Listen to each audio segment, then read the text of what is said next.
And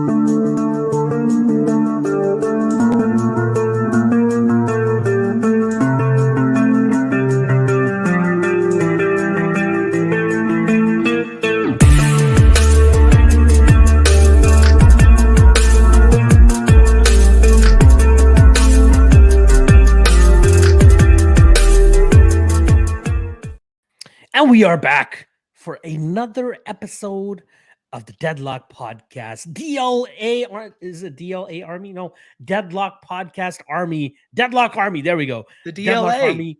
The DLA assemble, please. Thank you guys for joining us on this Wednesday evening.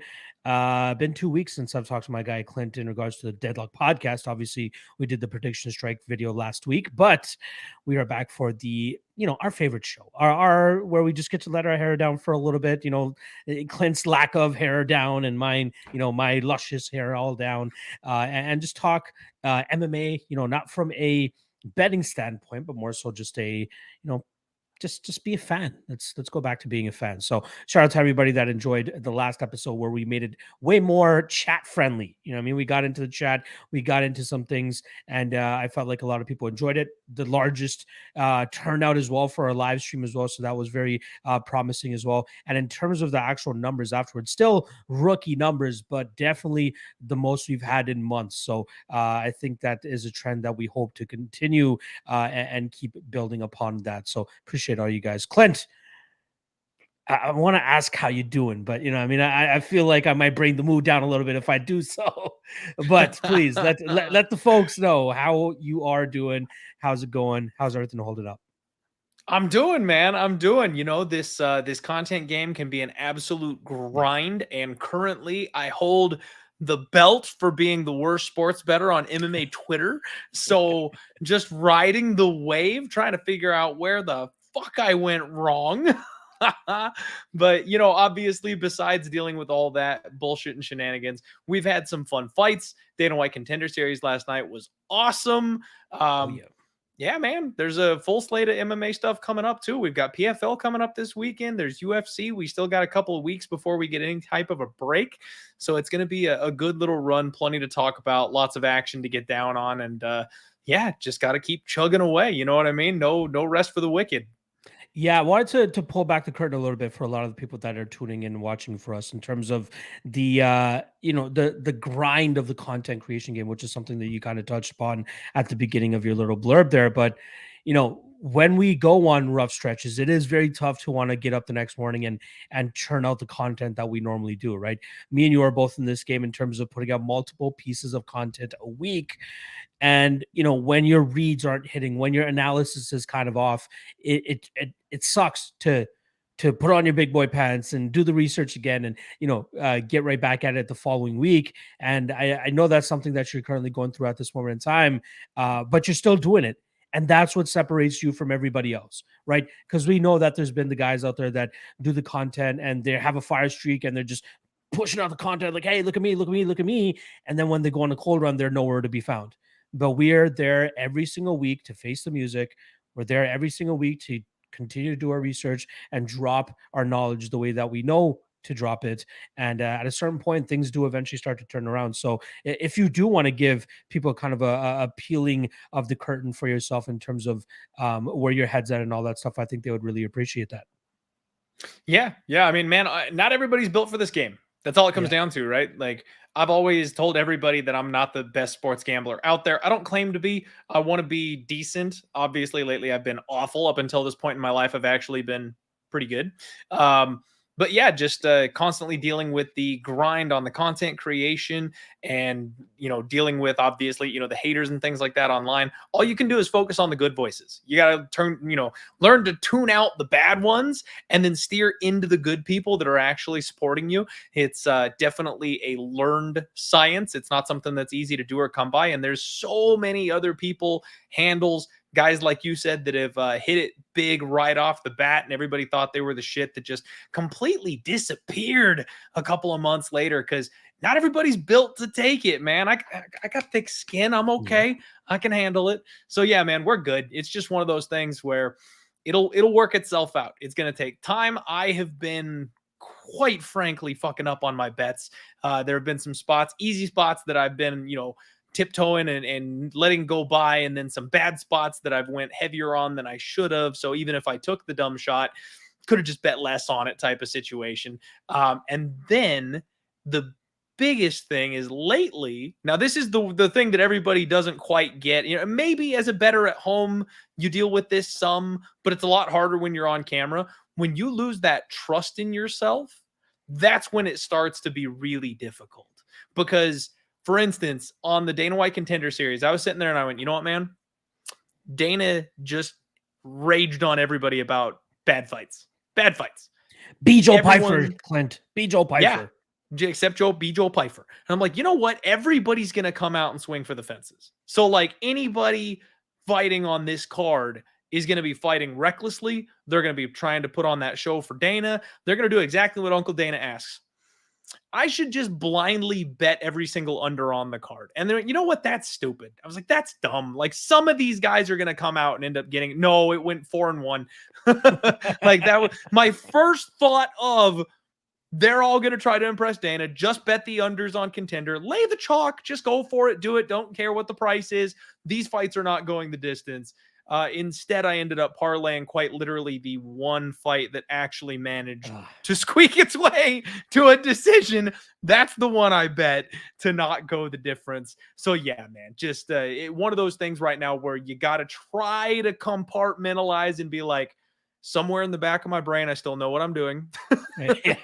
Don't second guess, because as soon as you start doing that, that's really when you start making additional mistakes, because your first impulse, and then you go, but can I be trusted? Can I be trusted? So yeah, it's man, it's okay. It'll all pan itself out. It'll work itself out. It'll be good. Tough sledding at the moment, but we'll get there. Well, what you alluded to a little bit earlier in that is there's the haters out there, obviously, but what drowns them out is all the people that come back on a weekly basis to ride with you, knowing that you've had the good reads in the past, knowing that you actually know what the hell you're talking about. I mean, there's a Johnny come late these that just pop in every now and then might just only be there for that one event that you miss and be like, oh, this guy's absolute dog shit, right?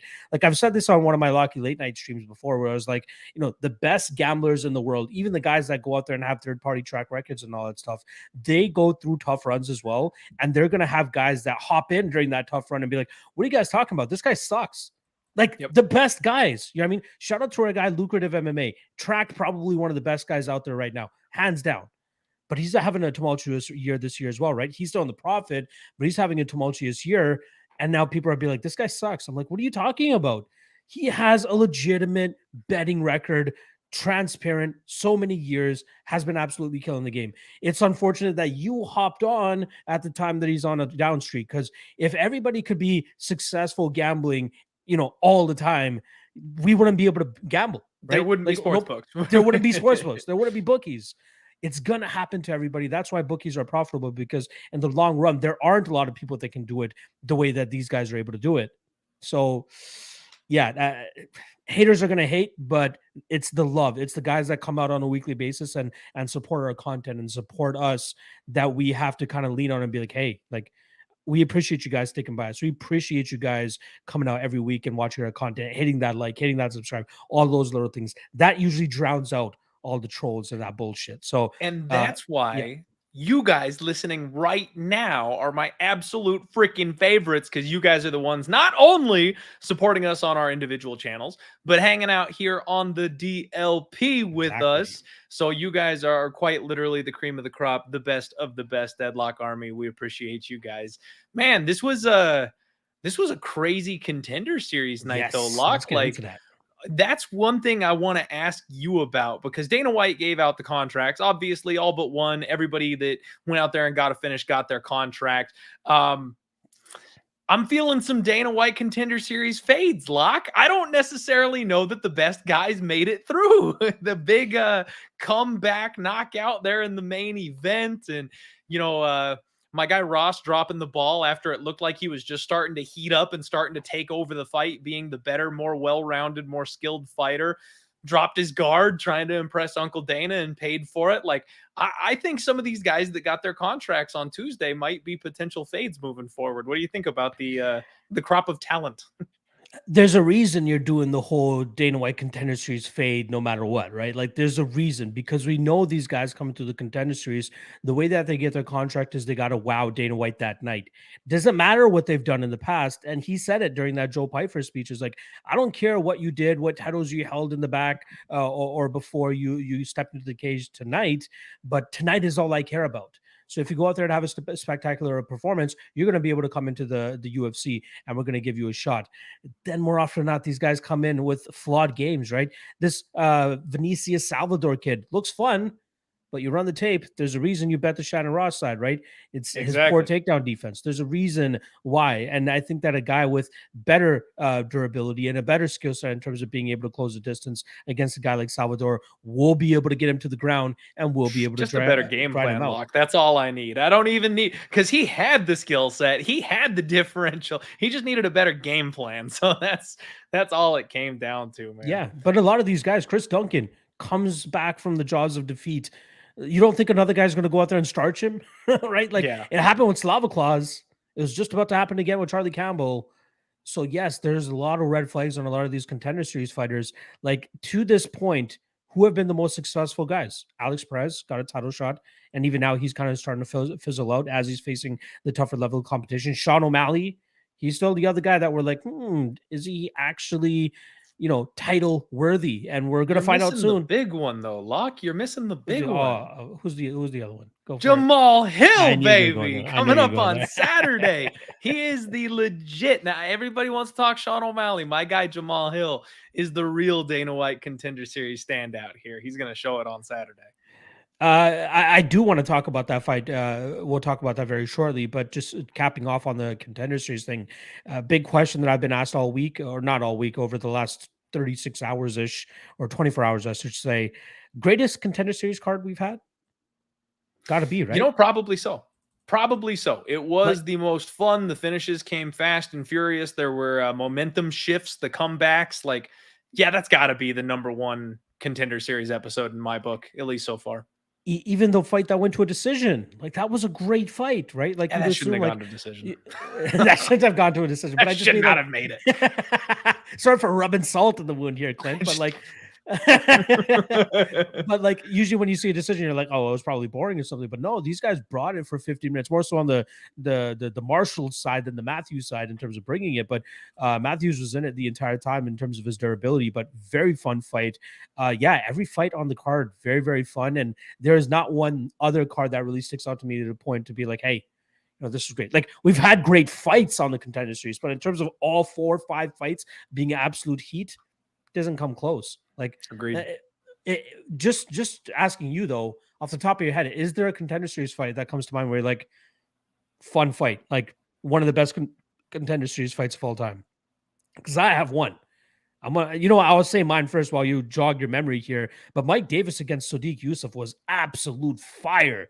That was an amazing fight. And we obviously find out now that both those guys are legit talents, and they both ended up making it to the UFC anyway. But I remember that being a back and forth, knockout, drag him out type of war. Phenomenal fight there. Is another one come to your mind? No, that's the main one for me. And that was the one, Look, that's the kind of fight that got us sold on these Contender Series boys, going both the winner and the loser deserve to be in the UFC cage. And that's the attitude everybody has about everybody that rolls through the gates because of those two guys. So yeah, man, that's by far and away, I think, the number one fight from the Contender Series. Both those guys are legitimate monsters. I hope we get Beast Boy Davis back sooner than later. Yeah. Also, seeing Dana White come into the cage after the Shannon Ross and Salvador fight, never seen that before. Usually he's just talking to these guys from outside the cage, but like he went in the cage and congratulated both guys on a phenomenal fight. I'm sure we'll see Shannon Ross back very soon. Like, well, actually, he might need to take some time off after all the damage that he took. But yeah, I wouldn't be surprised to see him in the Contender Series. Maybe the last week they bring him back for another shot. Maybe even throw him in as a possible short notice spot as well in the actual UFC. I was just going to say, I'll bet you he gets the call up. I'll bet you when they get a fight dropped out, Dana White's going to go back in the locker room, shake his hand, and tell him, stay ready, kid. You know what I mean? Like, I think he'll get the quick call up after that kind of a fight, and they'll give him a 3-fight contract or something if he gets his ass jumped in the UFC again on short notice or something like that, like they usually tend to do. Hey, guys, remember, new format here on the Deadlock podcast. So, we are going to be interacting with the chat way more than normal. You know, previously the show was very formatted. We had a bunch of segments and stuff like that we went over. But these days we want to make it much more of an interaction type of thing. So if you guys have questions, if you have comments, if you want us to talk on a certain subject, fire away in the chat and we'll be sure to start getting to you, unless your name is MR Always Profit. Get out of here with the Sugar Show. I want nothing I'm not hearing about it. No, I can't wait to watch him get his ass kicked by Piotr Jan. Wow, I didn't know you had a big hate for Sean O'Malley. That's news to me, dude. That's news. Yeah. Nobody knows about that. That's a thing I've kept very, very secret. Not something I've been vocal about at all. Oh, fuck. Sorry. The TikTok thing. Jesus, I totally forgot about that. God damn. The only reason I was like questioning it out right off the bat, I'm like, hey, he's a fellow AZ guy. Like, I thought you would want to rep for your AZ folks, but yeah. I only have like 5 or 6 TikToks making fun of the guy that have blown up because totally people think I'm a hater, and it's actually Clint. It's been a long day. God damn it, leave me the fuck alone. He doesn't want to talk about the Dana White Contender Series fight either because Charlie Campbell wrecking his shit there. He did fuck me up too, though. I won't lie. I thought he was going to win that fight relatively easy there, but he almost did. And then Chris Duncan's like, not today, folks. Not today. Joshua jumping in here with an interesting comment. I want to see Clinton Locke Moreno fight debate. Seems like you're on opposite sides. So that's interesting, Locke, because I don't actually know your take on that fight. So I didn't know that we were on opposite sides. What were your thoughts about the Kai Kara France and Brandon Moreno fight? First of all, I thought the scorecards were whack. You know what I mean? They were. I thought, like, if anything, the first round was close. I'll say that. The first round was close. You probably could have given either way. Second round, I thought Moreno won that round, without a doubt. Yet one judge, or maybe even 2 judges, actually gave that to Kai Kara France. Third round, you know, Kai Kara France, the big shot that he landed there was when he got him to the ground and landed that elbow and caused that cut. Outside of that, not really much else that he did in that round. I thought Moreno did a good job in terms of recovering from that, getting back to his feet, and then just getting back to what he does well, and that's throwing output, staying busy, staying active, and then eventually landing that kill shot. I expected Moreno to continue to get better as that fight went on.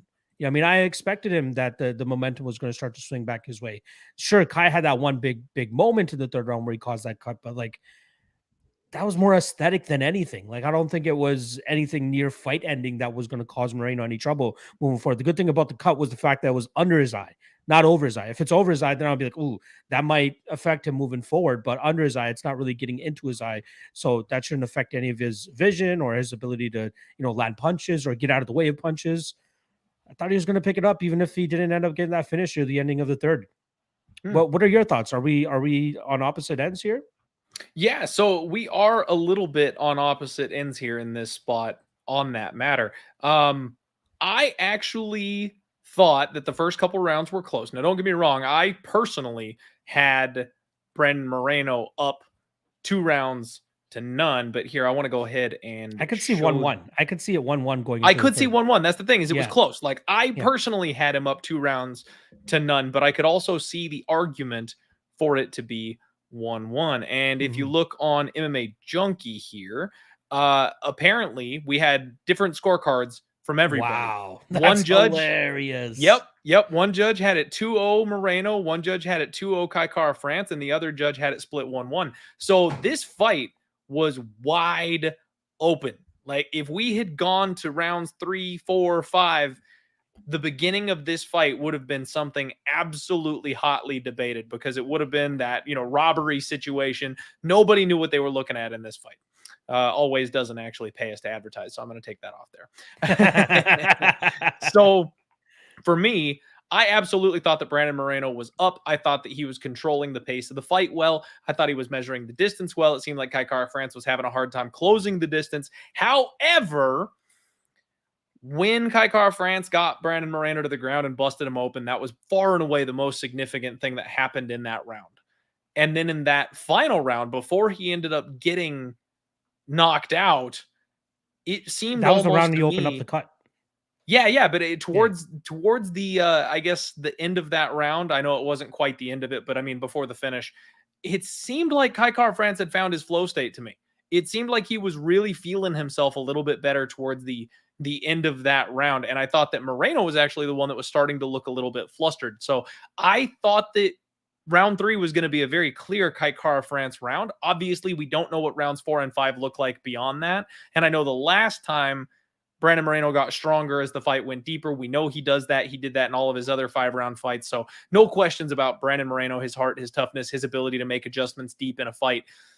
But Kai Kara France did not look to be wilting to me. It looked like he was actually getting stronger, and it seemed like maybe his team had game planned out, not going so hard in rounds 1 and 2, conserving some energy for rounds 3, 4, and 5. And I thought he was kind of cranking up the offense. All this is speculation, obviously. We're never going to know what happened. But it seemed like that shot came kind of out of nowhere. And you know those liver shots, Locke. There's not a damn thing you can do about it. We get saw shut two that night. off. Yeah, we saw Alves succumb to one of those as well from Drew Dober earlier that night as well. But I don't know. I'd have to watch back that last round because from my memory, I thought Moreno was starting to bounce back after getting cut and hurt when he was on bottom. I thought he was finally getting back to his own flow state. I'd have to watch it back again. I was a little intoxicated, a little drunk, a little baked, so I might have had it a little bit flustered there in terms of being able to score a fight. But I don't know. I thought Moreno was starting to make the comeback, and again, like you said, history tells us that Moreno gets stronger as the fight goes on, and Kai Kara France, not too much 5-round experience. So that was left up to kind of interpretation as well in terms of how well he'd do later in that fight.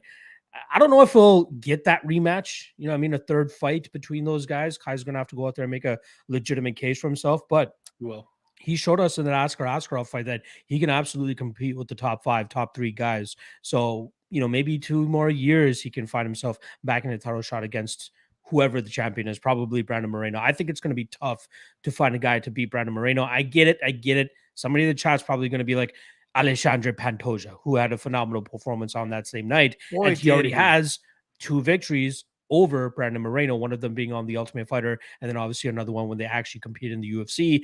But I truly think that this version of Brandon Moreno is a completely different human being than the last guy that fought Alexandre Pantoja. So, yeah, I'm hoping that matchup eventually gets made. Gotta believe that Pantoja is next after Figueiredo and Moreno settle their beef once again. And we just saw our guy, Raw Dog, get matched up with Askar Askarov. He's another guy kind of on the outside looking to get his title shot.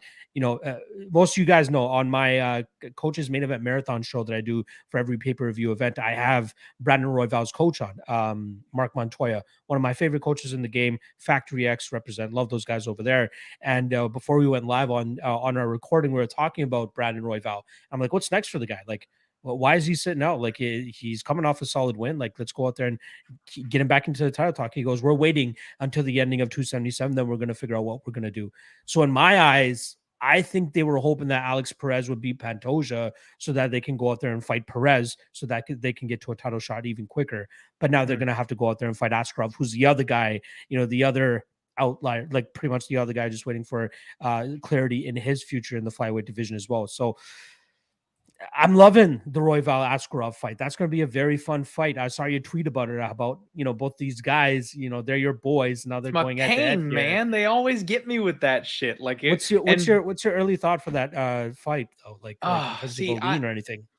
I actually think Askar Askarov takes it relatively handily. I love Brandon Royval. He is my guy. He's my dark horse in the division. Don't get me wrong. He can absolutely take out and finish anybody in that division. But I worry about his durability. He has posted, and it's funny, I tried to find it. I was talking to somebody just today about it. Didn't he like bust his arm? Like, wasn't he in the hospital because he popped his arm out of joint again or something? He posted something about your boy needing a new job. And then I looked back and I couldn't find it. I think he deleted the tweet because I think he went to the hospital for another dislocation in his arm. I missed that. He's fragile, man. Like, Brandon Royval is a glass cannon. He's tough as nails, but he also has shown to be a little chinny. Matt Schnell had him on skates in their fight, and he's had that arm popped out and broken before. They said that's a recurring issue. That's an arm that when his shoulder came out against Brandon Moreno, they said that's a long-term standing injury that happens routinely. And now if his elbow popped out on that same side, like you just got to wonder how much more can his body take. Not all, there's a reason Locke and I don't fight, guys. Like, we're fans of the sport because we're not built for it. Even some of these guys that get to the highest level, some of their bodies just can't take it. Like, after a while, you run out of miles. And I'm worried about that being the case for my guy, Brandon Royval. He can beat anybody. He causes chaos. The problem is Askar Askarov can also thrive in that chaos. We've seen him cause grappling scrambles and stay one step ahead of his opponents. That's where Raw Dog was able to snatch Matt Schnell, because Matt Schnell needs a technical fight. Once it got dirty, once it got ugly, Royval found his way to the finish.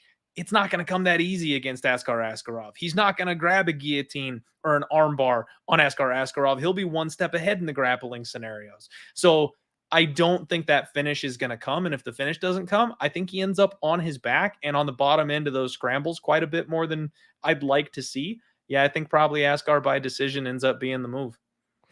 I'm not 100% sold that Askarov is going to have a tremendous amount of top pressure here. Like, I think that's one of his weaker part of his game in terms of like holding guys down. I don't know if he can hold guys down. Royval is one of the hardest guys to hold down in terms of his sporadic movements and scrambling abilities. And yes, you are right that Askarov has shown great work in scrambles as well. That Joseph Benavidez fight was very, very impressive to me. I remember we were head to head that night because I felt pretty confident on the Benavidez side, thinking he could go out there and out scramble Askarov. But whether it was finally Benavidez' time to finally hang it up, or Askarov was legitimately better than him that night. I am definitely with the latter here. I still do think he'll struggle in terms of having that grappling dominance over Royval and kind of just holding him down and just having his way with him there. So and I'm not expecting Pantoja level BJJ either from Askarov here in terms of being able to snatch up a submission on Brandon Royval. So I'll be looking forward to seeing what the odds are. Right, I'm hoping that we get that usual chalk on the Askarov side here, so I can potentially take a shot on Raw Dog. But again, just like this every single week, it's all about odds. We can predict somebody to win, but if the odds are way too much in their favor or way too off, we'll have to end up going with the other side here. Mr. Always Profit saying Askar doesn't have that dog in him. Always said he was overrated. I wouldn't call him super overrated. That last fight against Kai Car-France, that just showcased, in my opinion, his inability to kind of control guys. Although the defensive grappling of Kai Car-France, very, very impressive. I'll definitely say that. See, that's my thing, is I thought that last fight showed the improvements of Kai Car-France far more than it showed anything else. I think people were overhyped on Askar Askarov, and we see this a lot, man. Anytime someone gets that hype train behind them, once the hole in their game is exposed, hang it up, retire, they're done. Yeah. They can't beat anybody. Like, you know what I mean? Like, people are Yeah. salty and upset when that hype train finally gets derailed. That's not how this works. Like, he couldn't take down and hold down Kai Car-France because Kai Car-France game planned well and improved his defensive grappling and wrestling skills. That doesn't mean Askar isn't still a beast. And we've seen him in some boxing exchanges. We think of him as a pure grappler.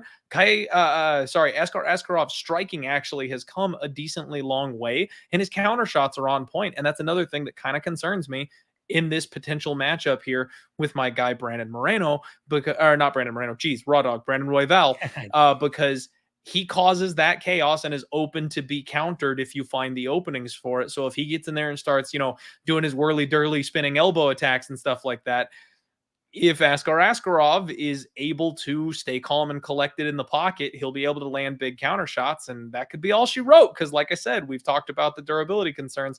I don't know. We'll see what the number is. I would expect not a finish from Askar. I think he wins by decision. My heart will be cheering for Brandon Royval, though, because I'm a much bigger fan of his. I want him to win from a personal standpoint. Yeah, that fight's a week before my birthday, and I might consider going to Vegas for that. There you go. I believe it's going to be taking place at the Apex. Let's go on to this question here or kind of statement here from Mr. Always Prophet saying, Dustin Jacoby needs a new manager. Him versus Roundtree doesn't make any sense. He should easily fight a top 15 guy. Now, if we remember, Khalil Roundtree is actually coming off a pretty big win last time around. I think it was against Carl Roberson, if I'm not mistaken. He went out there and pretty much just starched him, but he looked great, right? He looked the best he had since that performance he had against Eric Anders, where he went out there and turned into Ty Leal that night, if people remember, just absolutely butchering the legs of Eric Anders and just beating him with the full 50-minute display of solid Muay Thai. But when he fights guys that are legitimately more technical than him and have a solid gas tank, I think that's where he's going to start to falter, right? Dustin Jacoby, again, not a lot of people expected this guy to be on the streak that he's currently on, right? He has a draw sprinkled in that run that he's had since returning to the UFC after the Contender Series, but like he is one of those guys that just slowly chipping away at the guys that are hovering around that top 15 mark, not under the, not actually in the top 15, but just about cracking that top 15. He's just at the top there, picking these guys off. Daun Jung last time around, Michal Oleg beat him so bad. Oleg Shajak's like, let me go down to middleweight. You know what I mean? Like he's a solid fighter. He is a great fighter who's improving pretty much every time out that we see him. What are your thoughts about this matchup? Dustin Jacoby's a guy that I have had a difficult time wrapping my brain around. I kind of up and down his last fight, ended up picking the wrong side at the end of the week. Like that was a very frustrating. That was that whole second guessing yourself thing that we were talking about earlier. Clint. How dare you, Clint? It was. I thought I had you on my side when we had that discussion that day. And I should have just stayed there, man. It was one of those think long, think wrong type of situations where I had some free time on Friday night and I went back and I started looking into stuff and went, oh man, like I feel like I missed this. First impulse is usually the right one, man. I should have just stuck with it. So what we end up looking at in a situation like this is we've never seen a Khalil Roundtree like that. Like his last fight, he came out like a bat out of hell. He was motivated beyond belief, looked like an absolute monster out there. I mean, it was absolute insanity. I haven't seen Khalil look like that. I don't know how long it's been since we've Khalil Roundtree like that in the cage. So if he keeps that up, if he brings that energy and that attitude, man, I could absolutely see him winning a technical striking battle with Dustin Jacoby. But I got to give Dustin Jacoby the credit where he's due, man. The form that he is in right now is something. He is absolutely. Yeah. I mean, I didn't think that he would go on the run that he has recently. And I continuously found reasons to poke holes in his game, but the man has put a well-rounded mixed martial arts game together, working with the young bucks that he has and training over there with Factory X. Like he's doing some work over there. I can't keep doubting the guy. So yeah, this is a fight that I'll probably take that wait and see type of approach because both guys have had their ups and downs. Both guys have, had their struggles in the cage. I don't really want to pick a side on this one. I'm not sure who I want to deal with, and I'm not sure who's going to walk away with their hand raised at the end of it. If they give me a good enough line on the Dustin Jacoby side, I'll probably continue to ride his train until it falls off, right? Like Might as well. I feel like this is somewhat of a similar matchup to his last fight against Daun Jung, where, just got to worry about the big power. You're the better technical striker here. Stay away from the big power of Daun Jung. Oh, wait, he has power too, which is why he ended up getting apparently not something I expected in the last fight. Mr. Always Profit here saying, love me some Jacoby, been cashing good on him on this run, so I'll take it. I think he beats Roundtree easily as well. I wouldn't say easily, but I do think he beats him. Like my pre-tape confidence is not at lock of the night level, which was what Jacoby was 2 fights ago when he defeated Michal Oleg Shajak. Had a smaller play on him last time around against Daun Jung, but I think I'll play closer to that Daun Jung stake sizing rather than going lock of the night deep on Khalil Roundtree. Because again, like Khalil has that death touch. He has that power, when he is in there confident and raging, he's a tough night for a lot of people. So in terms of the original point of why is Dustin Jacoby fighting a guy that's only on a 2-fight winning streak against guys that are no longer inside the UFC, I don't get it. Maybe he wants to stay active. Maybe other guys weren't available. And at the end of the day, I forgot who it was. There's a fighter that put it out there. They're like, people don't realize that sometimes we just need to take fights because we just want to continue making money. And also every time they get a win, they get more the next time they go out. Like, I think more often than not in fighters' contracts, every time they get a win, they get $2,000 added to the show money and their win money each time out there. So maybe that's what Dustin's trying to do. Maybe he's trying to build up that contract so that he can finally get to 6 figures, which will probably take a while. But I just mean the more active you stay, the better your contract's going to continue to get with the UFC as long as you keep winning fights. And he's still winning fights. Yep. That's what matters. Well, stick in the light heavy, man. Yep. Well, let's stick in the light heavyweight division here and actually talk about this weekend. I'm surprised nobody in the chats actually brought this up, but the Jamal Hill and Thiago Santos fight. I put out there that I believe that this is the toughest test for Jamal Hill to this point. What are your thoughts on that statement? I agree. I agree by far. I mean, this is definitely a step up in competition for Jamal Hill. However, this version of Thiago Santos, we kind of have a playbook on exactly how to get by this guy at this stage. He's been figured out. He's slowing down. He's older. He doesn't have knees. The one thing that he still does have, however, is that gigantic power. And I love my guy Jamal Hill, but he's not going to take any shit from anybody. So this fight could get explosive and it could get there quick. He could step into the pocket and make kind of the same mistake that he did against Paul Craig, where he just underestimated his opponent, not necessarily overestimated himself, but you know what I mean? He brashly runs into the damage trying to get that finish, which is why I love the guy. I do think that he'll be faster and he'll be able to connect quicker and cleaner on Thiago Santos.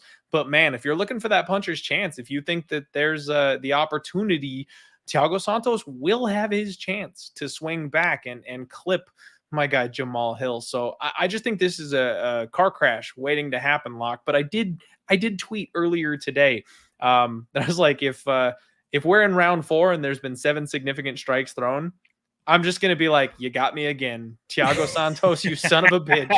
You got me again. Because if Jamal could be playing the strategy game, coming out here, talking a good game, we're going to, see who falls first. And then both of them are going to be staying at the very end of the jab, trying not to get hit by the other guy. We've seen it, I don't know how many times, especially with Thiago fights. I think we can trust Jamal to actually get in there and sling his fists around because that's what the guy does. But again, like I said, I will not be surprised because that's how all Thiago Santos fights end up. now here comes my next point that I want to kind of get your thoughts on is like everybody's going out there. Hill's going to go out there and starch this guy in the first minute. Hill's going to go out there and knock him out immediately. But like, when's the last time we saw Thiago Santos like out? Like his durability compared to the last couple guys that Jamal Hill has fought is a lot better. Right? We know Johnny Walker is super chinny, super hittable, super fragile. We saw that play out. Jimmy Crute, striking level is completely on a different level, right? When you're talking about Jamal Hill versus Jimmy Crute. Now you're getting Thiago Santos, legitimate striker, big power, good leg kicks, solid durability. Are we sure that Jamal Hill is going to knock him out within the first round? Like, do we think it's going to be that easy? I mean, we're not like sure, but I mean, the guy got knocked out by David Branch. So yeah, that's one of those like I'm going to chalk that up to being an anomaly more than anything. Like I don't know if Thiago Santos was fully expecting David Branch to be throwing heat on the feet, right? Like David Branch's path to victory in that fight was drag this fight to the ground, try to get a submission. He's like, nah, I'm going ape shit here and I'm going to try to knock this guy out, and he did. Right? Like Jamal Hill could do it. I think it's going to take a body of work for Jamal Hill to break down Thiago Santos and then eventually finish him, right? Like how he did to Ovince St. Preux, right? Mm-hmm. It may not be a starching immediately, but it's a slow, methodical beat down, body work, get to the head, and then just finish him with a barrage of shots. But technically speaking, the one thing that I really don't like about Jamal Hill's game is the guy's chin is all the way up in the air waiting to be hit. But luckily, nobody's been able to hit him, right? Maybe Thiago Santos is finally the guy that finally cracks him with a beautiful counter that puts him on his butt. Absolutely possible. Yeah, it's there, man. That's it. I am a little bit nervous to actually bet on my guy Jamal Hill. I mean, it's another spot like Brandon Moreno last week where I'm emotionally invested. So I don't know that I need the financial investment on top of it, but I just think he's the truth. I think he's legit. We will see once he gets touched by someone like Santos, if the chin is what we think that it is. It hasn't truly been tested at this point.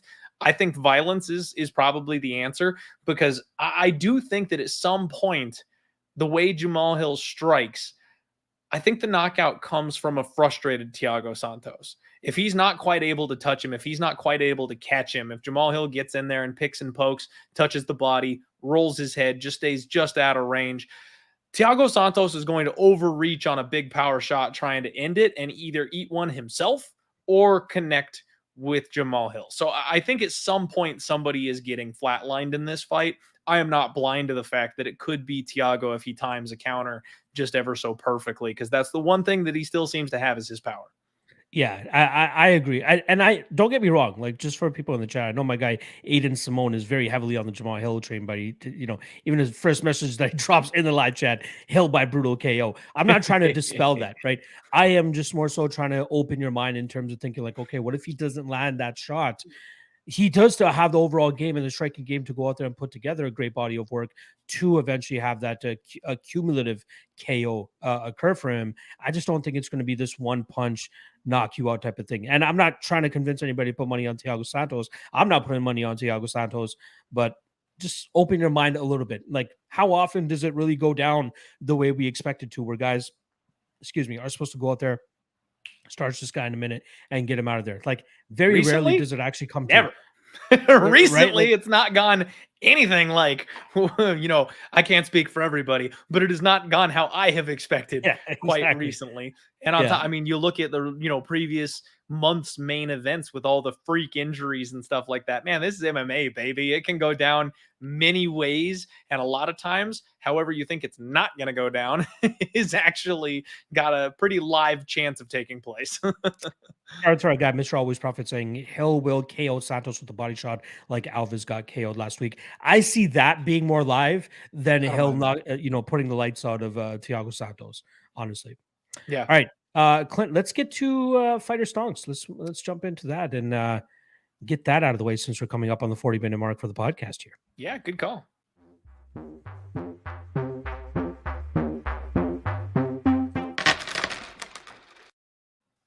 All right, so just a little bit of news in regards to Fighter Stonks, just a little bit of change up of the schedule, a little bit of a miscommunication with the folks over there, but we will be doing full card breakdowns for every single pay-per-view event.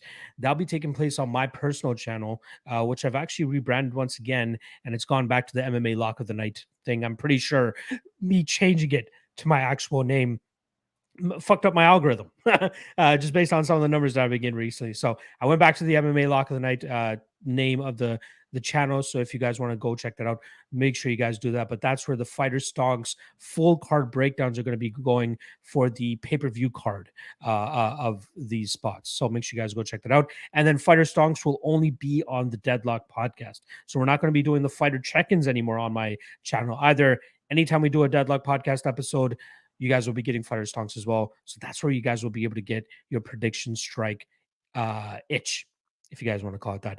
If you guys don't know what prediction strike is, prediction strike pretty much is a stock market for sports. You can do baseball, basketball, football, and MMA, trading fighters and players as stocks. You buy in on them, they win, they increase in value, they lose, they decrease in value. People buy large chunks of a fighter, it increases in value. People sell large chunks of a fighter, they decrease in value. Plain and simple. With actual sports, with team sports, it's more based on fantasy points, and that's how they usually determine how whether prices go up or prices go down. But in terms of MMA, it's based on fighters, and then obviously how the market's reacting to these guys as well. Clint, actually, before I pass it on over to you, make sure you guys use the promo code LOCK, and they will give you a free fighter stock with a deposit of $20 or more. Just letting them know that Locke sent you. We'll let them know that the Deadlock podcast sent you guys, and Please they'll do.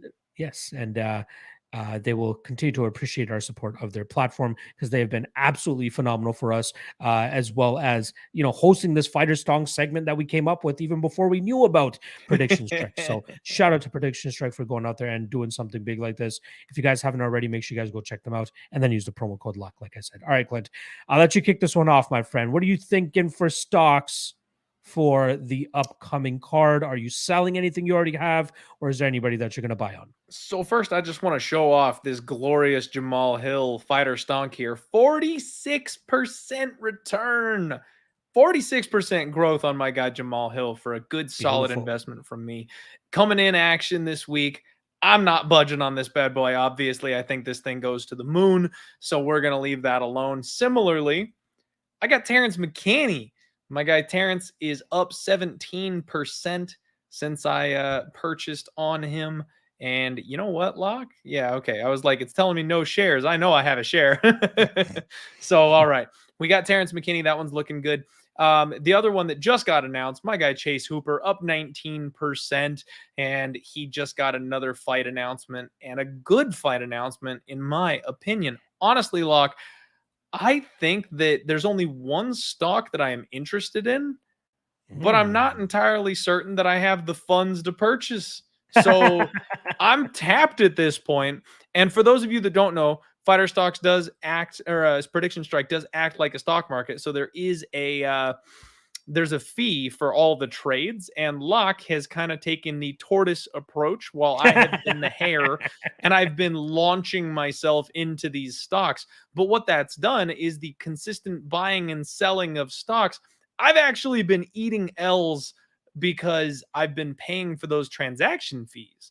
So when I buy into a stock, kind of, like my Gabe Green one here, my Kyle Dawkins one here, these have been spots where I've jumped on for a single fight card and it cost me the transaction fee and my guy loses. And then I sell the next week. So I'm eating another transaction fee and then I'm buying a new stock and I'm getting another transaction fee. So I've actually worked my way down into a bit of a hole here doing it the way I've been doing it. Bad management for my portfolio.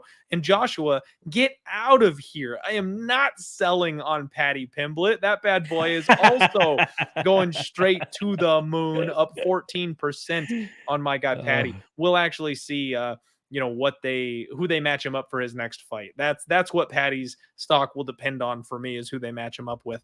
There's only one fighter that I actually would be kind of interested in looking at the stock for, Lock, but I think I'm going to keep that to myself because I can't afford it right this second, and I don't think I want to eat another transaction fee to buy. But there's a couple interesting spots on this card. I'm just going to, I think, sit tight this week. I know that may be boring, but I don't have the loose capital to invest at this stage. And I kind of think that all the fighters that I have currently have at least a little bit of merit. So some of them that maybe not so hot, like Jack Shore just took an L. Puna just got a good win. Gabe Green. These are fighter stocks that I think will come up a little bit, and I'll at least be able to regain my investment before selling them and dumping off on them. I just need to exercise a little bit of patience. That's all good, and I'm hoping that it is the guy that I have circled on this weekend's card. It is from somebody on this weekend's MR card. knows me too well. Sorry, the guy that you wanted to pull the trigger on is fighting this weekend, right? Is that correct? That's half correct.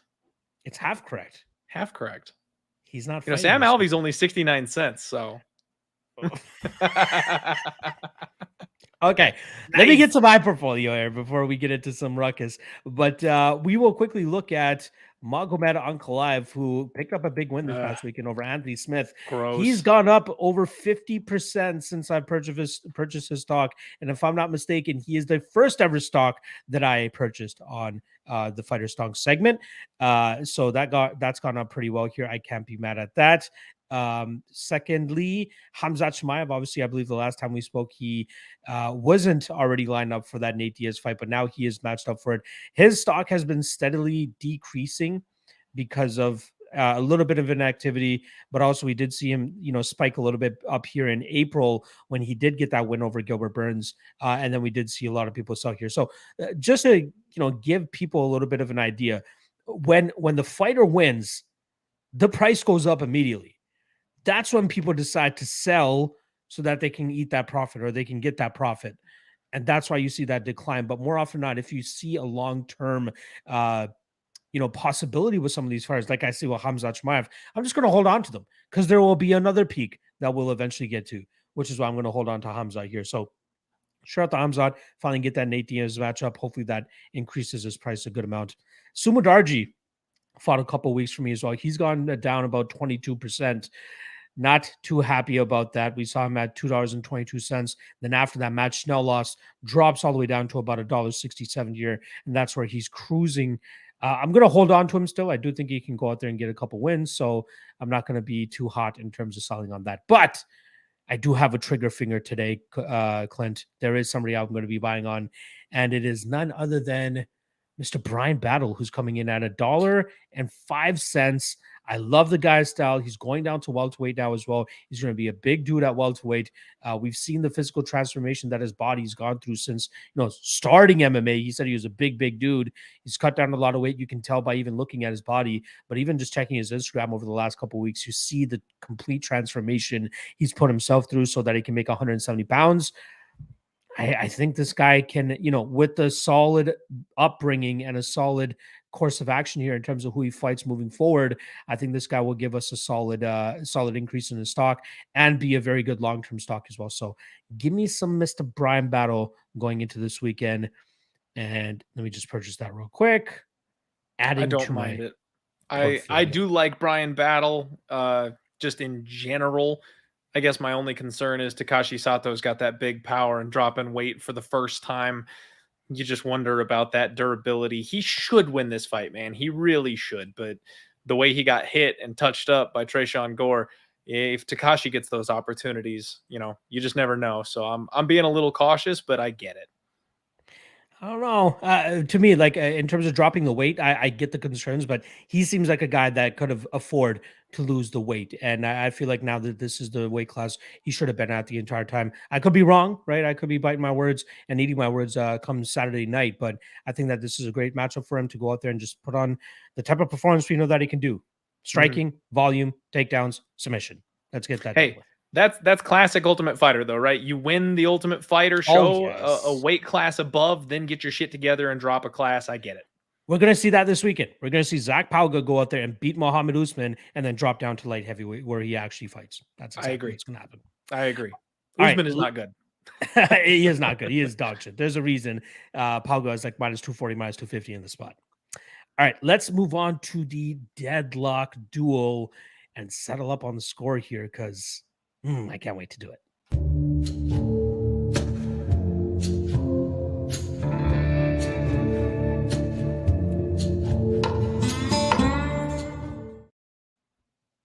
You are now looking at the not raining, but I guess.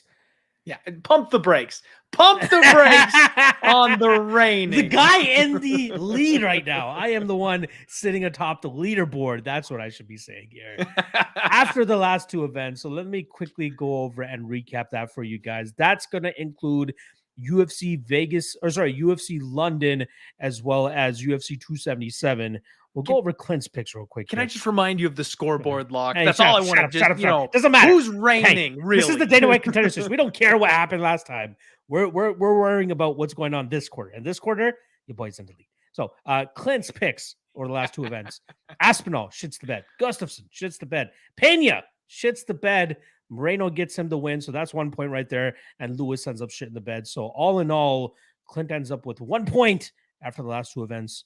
Whereas your boy, Curtis Blades, gets me 2 points since he was an underdog. Volkan Oezdemir, 1 point, being the favorite. Amanda Nunes, 1 point, being the favorite. Brandon Moreno, 1 point, being the favorite. And Magomed Ankalaev, 1 point, being the favorite. That's 6 points. I think my math is correct, right? 2, 3, 4, 5, 6. Yeah, 6 points.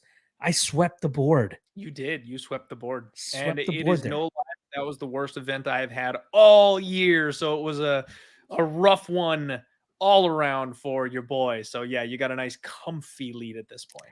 10-6 is how much I lead Clint by here. And I can just sit pretty at the top, hoping to ride this one out. But just as Clint was putting his boot to my neck when he was way ahead of me in the prior editions of the Deadlock Duel, I might look to do that coming forward here as well. So we are going to be talking. How many weeks in this session? We got until what would be the fourth quarter? Is that October, November, December? So yeah, so what you're saying is I got time. End of September. End of September is what you have until. Okay. I got time to catch up. You got time, but I'm not going to give you that time. Is what I'm saying. I'm going to step on your neck here. So we're going to be dropping picks for this weekend's card, which is UFC Vegas 59, as well as next week's card, which is UFC San Diego, headlined by Dominic Cruz and Marlon Chito Vera. I'll kick this one off for the UFC Vegas 59 picks. Main event, obviously going to be going with Jamal Hill here. I do think I don't think he knocks out Thiago Santos quickly, as a lot of people believe. Excuse me. But I do think he'll be able to put together a much better combination, body work, really touch up Thiago Santos for the majority of this fight, and then eventually finish him. So I'll go Jamal Hill in the main event. And then for the rest of the main card, this one's interesting. I'm going to go with the dog here. And I would go with Priscilla Cachoeira. I think that she puts the pace on Ariane Lipski here. Lipski, I've been saying this all week. Lipski is the better mixed martial artist. Priscilla Cachoeira is the better fighter. And I think that's what it's going to come down to here. She's going to push that pressure. She's going to push that pace, stay in the face of Ariane Lipski, eventually break her, and just stay on her, right? She's going to eat a lot of damage for her troubles, but I think it's going to be more than worth it here when she goes out there and just keeps walking through it all. She keeps sticking with her zombie girl nickname and just walking through all the shots of Lipski. And yeah, like I'm not impressed with Lipski's resume thus far in the UFC, right? And I think that Priscilla Cachoeira at this point in time has enough chops to go out there and beat her in this spot. So give me Cachoeira. If she cashes, that's going to be 2 points if she does hit there. Clint, what do you got for this card? Very, very interesting to me that everybody and their mother is deciding that Priscilla Cachoeira is worth betting on. She is no longer Priscilla Catch a Beating, as everybody so fondly called her not so long ago, Locke.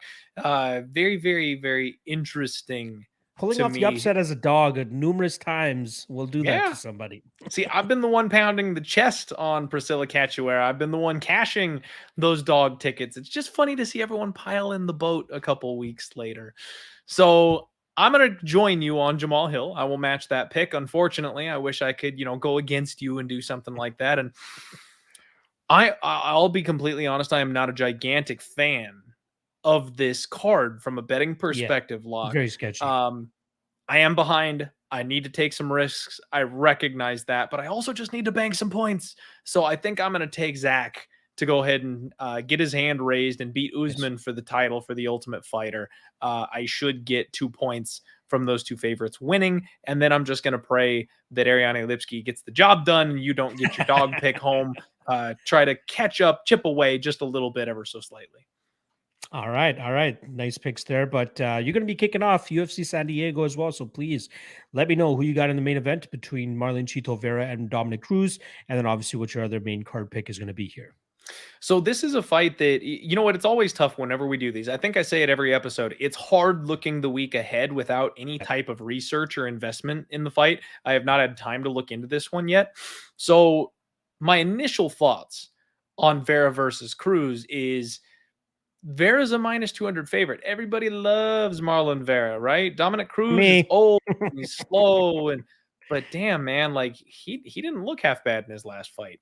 The kid still got that championship back class. He can still move. He can still duck and dodge and, get away from his opponents, outworking Casey Kinney and Pedro Munoz. Like, if Vera gets to him, this is going to be over. You know what I mean? The power difference, I think, is going to be massive here.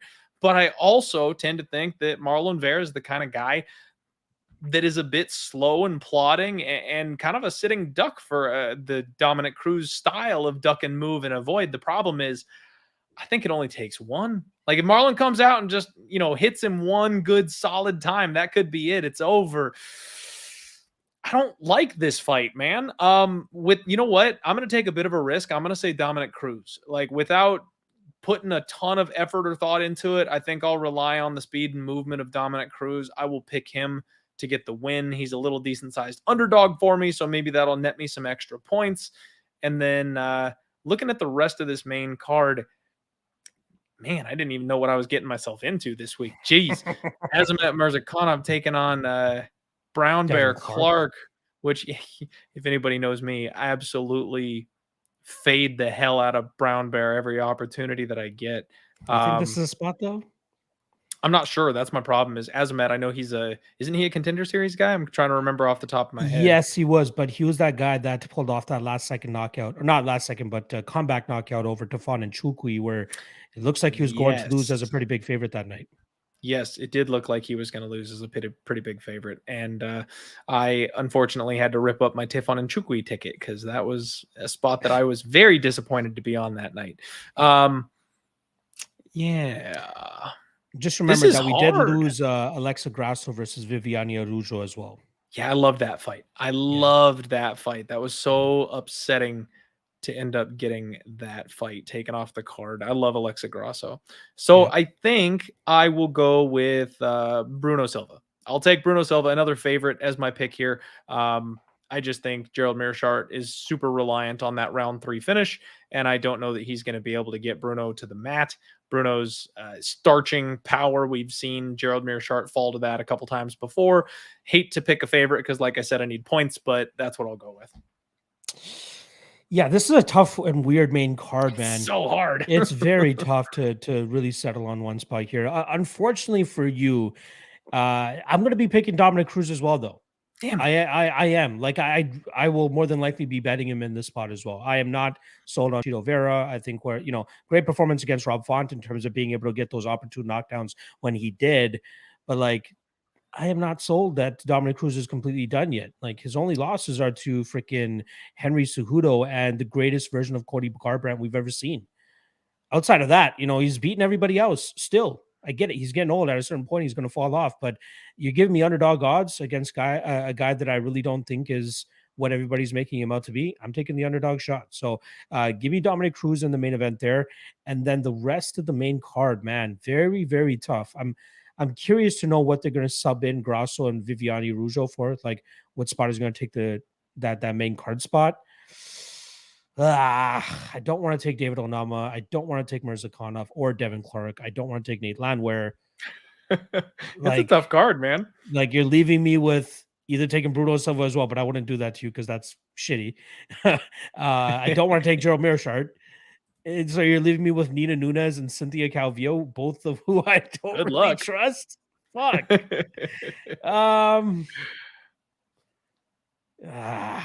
God damn it. I think I will go with the Nina Nunez side here reluctantly. I thought What I'm going to do, Nina.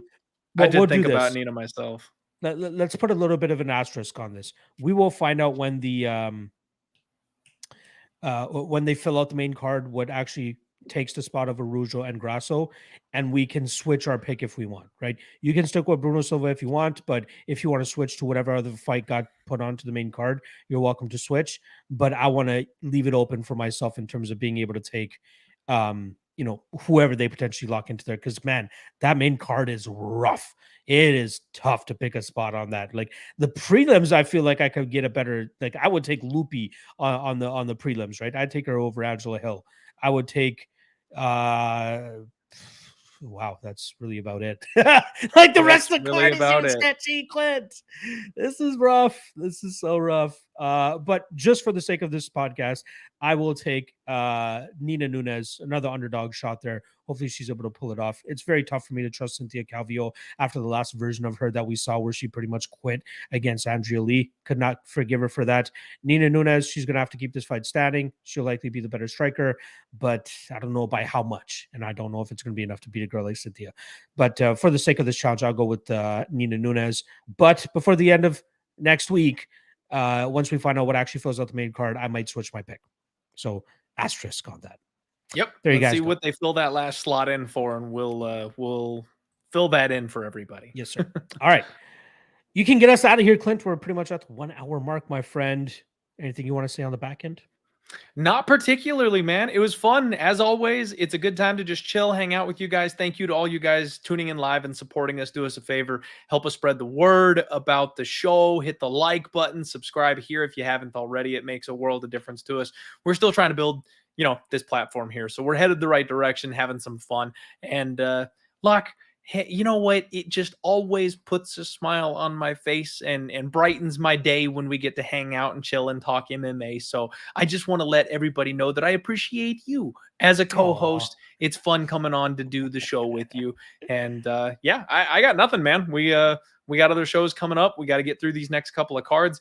This patch is rough, folks. Like the next couple cards this weekend, next weekend, they are not fun from a betting perspective. It's gonna be tough sledding for us. Just be careful out there with your pockets and your wallets. Be careful with your bets that you make because it's Landmine City coming up here. So that's just it. PSA. Yeah, just remember there's 44 UFC events a year.